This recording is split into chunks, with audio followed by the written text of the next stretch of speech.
पापी व्यक्ति को भी भगवान मिलते हैं क्या? कि बस अच्छे लोगों को ही मिलते हैं जो खूब पूजा पाठ करते हैं? तो श्री सूत जी महाराज ने एक इतिहास सुनाया। पापी से पापी व्यक्ति को भी भगवान मिल सकते हैं, लेकिन उसका एकमात्र साधन केवल यह है कि गुरु के चरणों में अपनी प्रीति हो, किसी सच्चे संत के चरणों में अपनी प्रीति हो जाए तो किसी को भी भगवान मिल जाएंगे।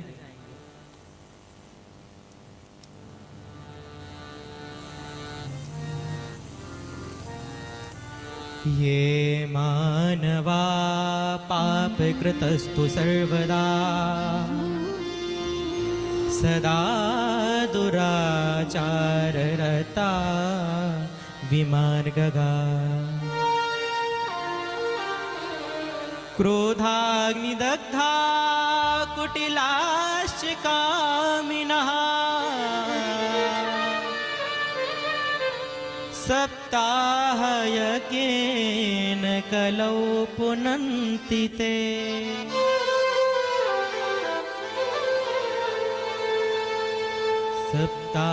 सप्ताहयज्ञेन कलौ पुनन्ति ते।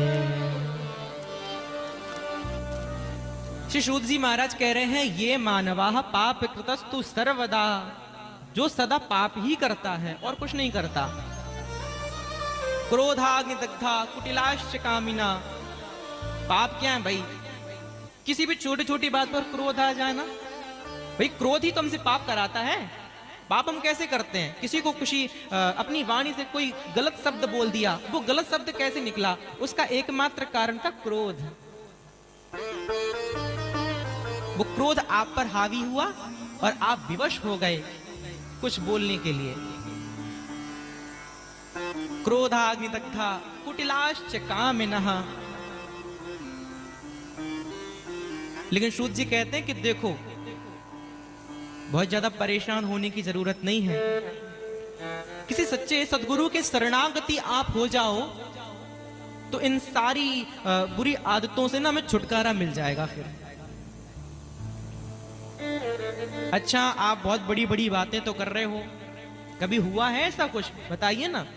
तो बोले हाँ हुआ है ना। एक सद्गुरु की कृपा ने धुंधकारी जैसे प्रेत को भी परम वैष्णव बना दिया।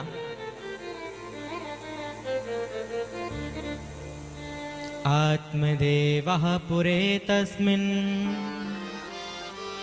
सर्ववेद विशारदा श्रोतास्मार्तेषु निष्णातो द्वितीय इव भास्करः।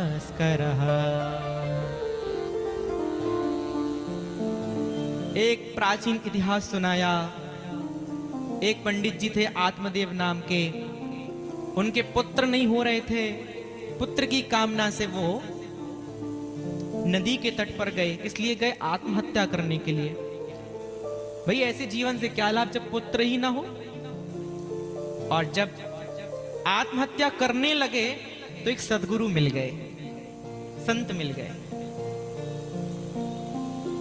पुत्र ये देह बड़े भाग्य से मिलती है, ये मानव तन बहुत पुण्य अर्जित करने से मिलता है। न जाने कैसे तुम्हारे प्रारब्ध रहे होंगे, तब तुम्हें इस भारत भूमि में जन्म मिला। भारत भूमि में भी तुम्हें इस मनुष्य की देह मिली, मनुष्य देह में भी तुम्हें ब्राह्मण का कुल मिला, और आप इस शरीर को नष्ट कर रहे हो। ये ठीक नहीं है। अच्छा संत जी, आप बड़ी बड़ी बातें करते हो। जिसके पुत्र नहीं होते हैं ना, वो ही जानता है कि पुत्र की पीर क्या होती है। जब घर में कोई बालक नहीं होता ना, तो केवल वही जानता है कि वो दुख कैसा है।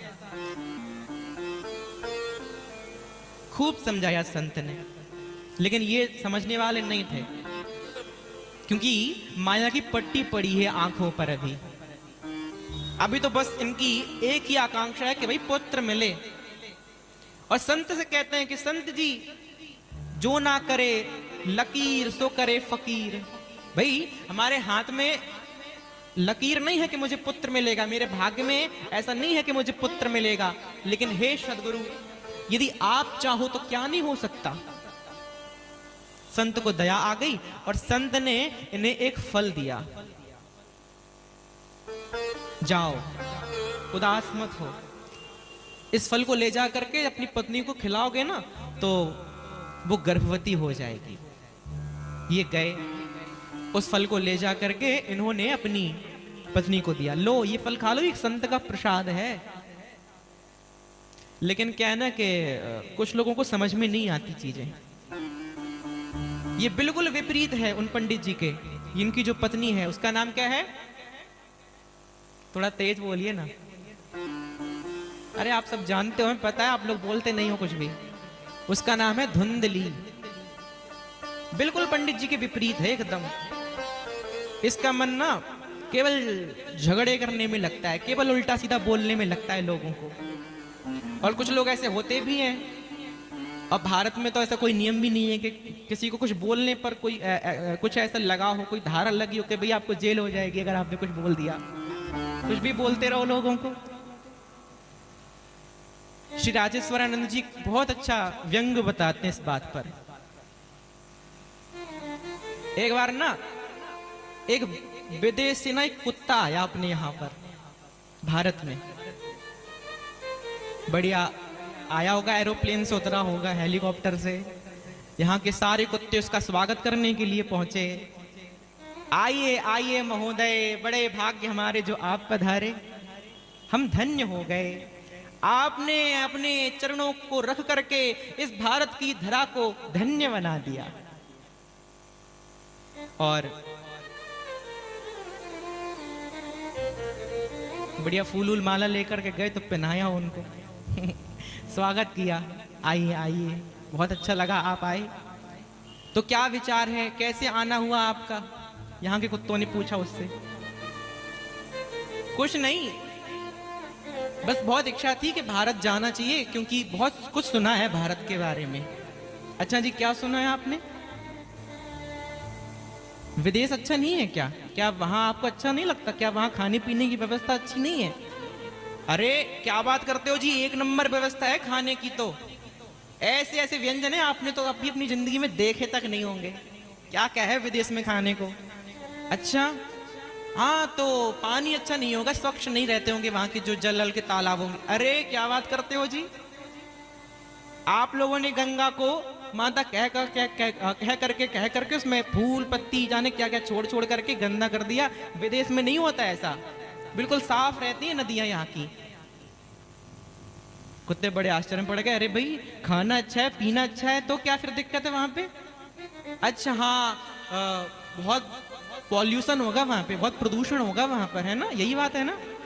अजी क्या बात करते हो जी, प्रदूषण में तो पूछो ही मत। इतना सुंदर वातावरण है कि आप लोग क्या श्वास लेते होंगे वहां यहाँ पे। अच्छा जी, खाने की व्यवस्था अच्छी, पीने की अच्छी, हवा की अच्छी, सब कुछ अच्छा, फिर क्या दिक्कत है जी? अजी दिक्कत ये है कि जैसे आप लोग यहाँ सब भोगते हो ना, वहां पर हमें ये आजादी नहीं मिलती। कोई भी कुछ भी बोल रहा है। देखो वैसे आप अपने ईर्ष्या से, अपने द्वेष से किसी को कुछ भी बोल दो, चलता है, कोई बात नहीं भाई। अपना क्रोध है आप निकालो जिस पर आपको निकालना हो। लेकिन आश्चर्य जब लगता है जब आप सोशल मीडिया पर देखो और सनातन धर्म के बारे में, अपने हिंदू देवी देवताओं के बारे में लोग कुछ भी अनाप शनाप उसमें बोल रहे हैं और वीडियो बना बना करके डाल रहे हैं, और हम लोग केवल उनको सुन पा रहे हैं, कुछ नहीं कर पा रहे हैं। ये कितनी बड़ी विवशता हम लोगों की है। अपनी भगवान का मजाक बनते हुए सोशल मीडिया पे नित्य देख रहे हैं, और ऐसा कोई कदम सरकार नहीं उठाती उन लोगों के लिए कि कुछ भी हो पाए। ये आजादी तो भारत में ही है भाई, कितना भी मजाक उड़वा लो अपना। खैर अपन तो धुंधली पर आओ। धुंधली बिल्कुल पंडित जी के विपरीत है एकदम, खूब झगड़ालू है भैया ये तो देखो भाई, हम ना झगड़ालू ऐसे ही नहीं बन जाते, किसी के संकट का तो असर होता ही है हम पर। इसीलिए तो माता पिता कहते हैं भाई हमारा छोरा तो एकदम सीधा था, इसके मित्र ने इसे बिगाड़ दिया। भाई ये तो बिल्कुल सीधा था, एकदम साफ सुथरा, जब जन्म लिया था इसने। तो आज धुंधली की भी एक सहेली है, वही बिगाड़ रही है इसको। अपनी सहेली के पास गई, अरे सहेली देखना, मेरे पतिदेव ने मुझे ये फल दिया है, क्या मैं इस फल को खा लूं? अच्छा तो तेरा विचार है खाने का? हाँ हाँ खा ले, लेकिन याद रखना बहुत पीड़ा होती है प्रसव के समय, तू झेल लेगी सब कुछ।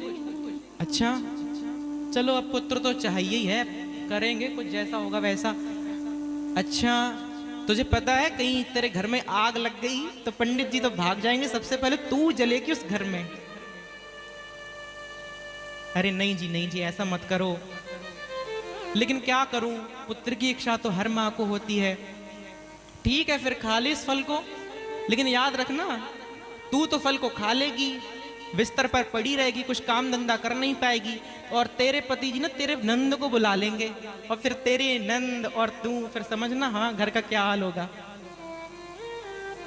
अंततो गत्वा धुंधली ने ऐसा विचार बनाया कि मैं इस फल को खाऊंगी नहीं। क्यों? क्योंकि मेरी भी एक बहन है, मैं उससे एक पुत्र ले लूंगी, और वो जो मेरा पुत्र है, मेरी बहन का जो पुत्र है, उस पुत्र को मैं पंडित जी को बता दूंगी कि ये मेरा है, और इस फल का परीक्षण करने के लिए इस फल को मैं गाय को खिला दूंगी। वही पूरी व्यवस्था बनाई गई। पंडित जी से ऐसा विचार बनाया गया, भाई मैं अपनी बहन के यहाँ जा रही हूँ, आप व्यस्त रहोगे यहाँ कामों में, मैं घर पे अकेली, कौन मेरी देखरेख करेगा। अपनी बहन के यहाँ गई और बहन के यहाँ से उस पुत्र को लेकर के आई, और फिर गाय को भी एक पुत्र हुआ। और वो पुत्र कैसा था? सर्वांग सुंदरम दिव्यम निर्मलम कनक प्रभम, खूब सुंदर, एकदम जैसे सोना चमकता है ना, उस सोने के जैसे चमकती कांति थी उसकी। लेकिन विशिष्टता क्या थी कि नर, पूरी देह नर की थी और कान उसके गाय के जैसे थे, और उनका नाम था श्री गोकर्ण जी।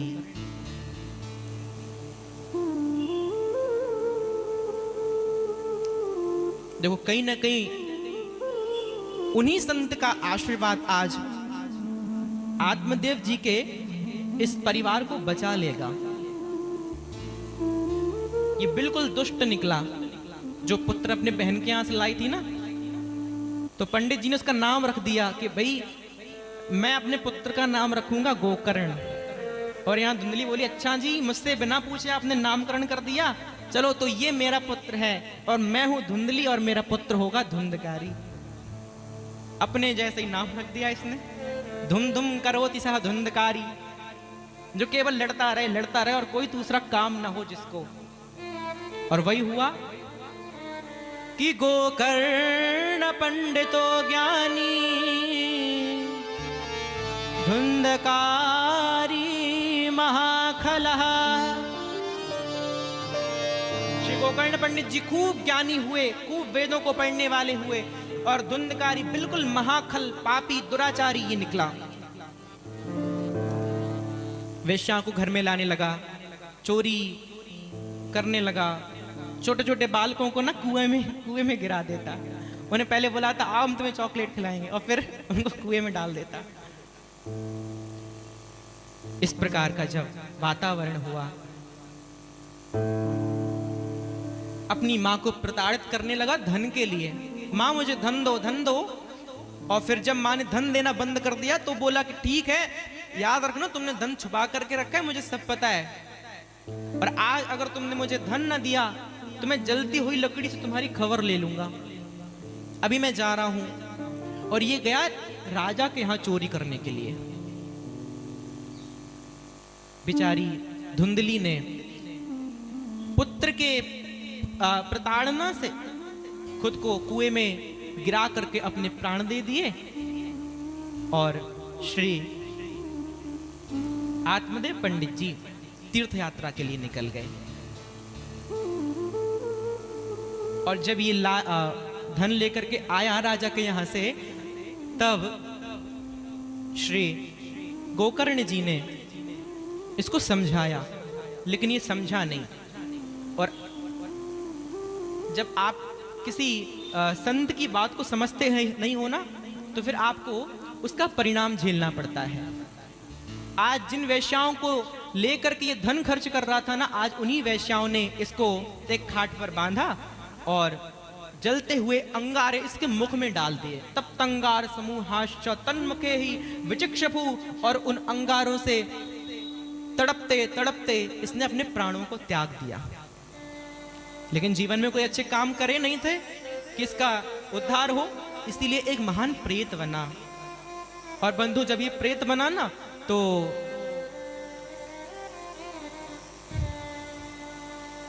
इसके उद्धार के लिए कोई नहीं था, क्योंकि गोकर्ण जी भी तीर्थ यात्रा पर निकल गए थे। आज जब गोकर्ण जी को याद आया कि मैं जाऊं देखूं मेरे घर का कैसा हाल है, और जब भी आज गोकर्ण जी घर पर आए तो आज देखा कोई बैल बन करके बार बार निकल रहा है, कोई गाय बन करके बार बार निकल रहा है, कोई इंद्र बन करके बार बार निकल रहा है।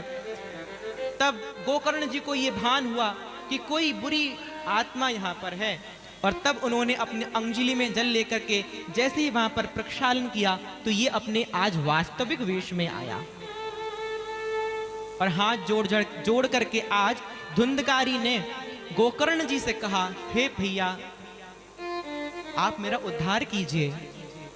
अहम भ्राता तदीयोस्मि धुंधकारीति नामतः स्वकीये नैव दोषेण ब्रह्मत्वम नासितम मयः। भैया देखो ना, ब्राह्मण कुल में जन्म मिला था मुझको, लेकिन मैंने अपने ही पापों के कारण अपने ही जीवन को नष्ट कर दिया।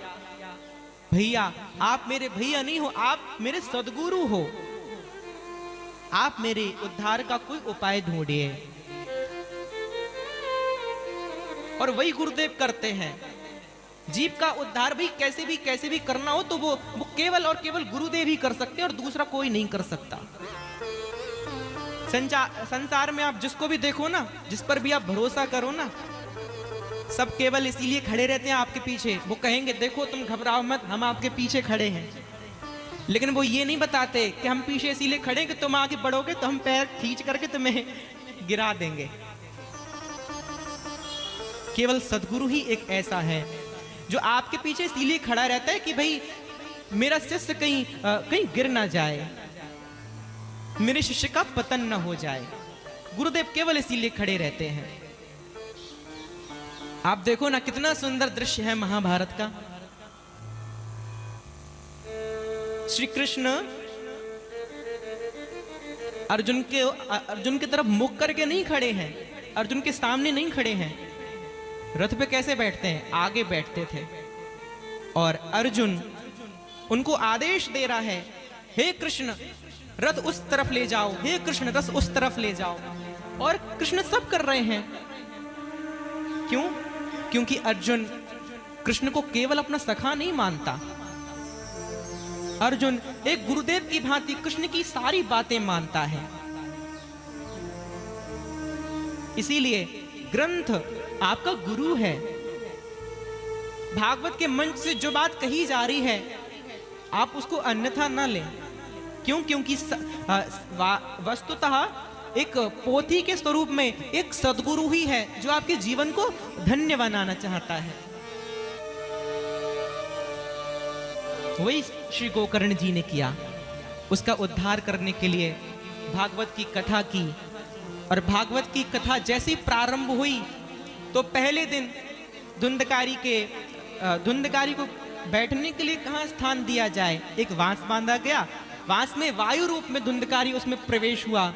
पहले दिन एक ग्रंथि फूटी, दूसरे दिन दूसरी ग्रंथि फूटी, तीसरे दिन तीसरी ग्रंथि फूटी, और सातवें दिन दिव्य रूप धारण करके गोकर्ण तुलसी दाममंडिता, तुलसी की माला पहन करके सुंदर तेज को लावण्य को प्राप्त होकर के वहां प्रकट हो गया।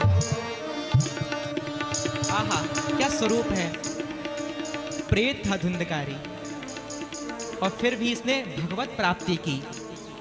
बंधुओं के ये कथा आपने कई बार सुनी होगी और सबको पता है ये कथा, लेकिन इस कथा का सच्चा उद्देश्य केवल इतना है बंधुओं कि सच्चे सद्गुरु आपको मिल जाए कैसे भी करके। जैसे धुंधकारी को गोकर्ण जी मिल गए। तो परम भक्ता श्री सहजोबाई, अद्भुत निष्ठा है सहजोबाई की अपने गुरुदेव में। एक बार ना इनके गुरुदेव आ रहे हैं और गुरुदेव के लिए इन्होंने सारी व्यवस्थाएं लगा करके रखी हैं। खूब सुंदर सी थाली सजाई, आहा आज मेरे गुरुदेव पधारेंगे। उसमें गुलाब जल रखा, गुरुदेव के मैं चरणों को धुलूंगी। सुंदर सी माला रखी, गुरुदेव को मैं ये माला पहनाऊंगी। सारी व्यवस्थाएं आज सहजो ने कर ली। और जैसे ही गुरुदेव को देखा आते हुए तो तुरंत सहजो क्या देखती है कि अरे गुरुदेव के बगल में ही हरि भी आ रहे हैं, गोविंद भी आ रहे हैं। और जैसे ही आज सहजो ने गोविंद को देखा तो दौड़ करके गई गोविंद की तरफ भागते हुए और गोविंद को हाथ पकड़ करके खींच करके लाई। ये लो पकड़ो थाली, आप देखो ना गोविंद मेरे गुरुदेव आ रहे हैं, चलो आज हम दोनों मिलकर के उनका स्वागत करेंगे। गुरु गोविंदो खड़े काके लागो पाए, बलिहारी गुरु आपनो जो गोविंद दियो बताए। हे गुरुदेव मैं आपकी बलिहारी हूं जो आपने मुझे गोविंद से मिला दिया। सहजो कह रही है कि कृष्ण मेरे गुरुदेव मेरे लिए सब कुछ है। वो कह रही है हरि कह रहे हैं अच्छा सहजो तुम जानती नहीं हो क्या, ये जो देह तुम्हें मिली है ना जिसके बल पर तुम कह रही हो कि गुरुदेव मेरे लिए सब कुछ है, ये देह मेरे द्वारा दी गई है। सहजो कह रही है नहीं प्रभु आपने ये देह नहीं दी, आपने तो 5 चोर दे दिए मुझको। आपने कोई देह दी है? 5 चोर दिए हैं आपने मुझे, लोभ मोह मद मात्सर्य ईर्ष्या। वो तो गुरुदेव की कृपा है कि उन चोरों को हटा करके इस हृदय में उन्होंने गोविंद को बसाया है। ये कृपा मेरे गुरुदेव की है। बहुत सुंदर भाव है श्री सहजोबाई का। एक बार सभी लोग श्रवण करें अपने भाव से, अपने अपने गुरुदेव का स्मरण करें।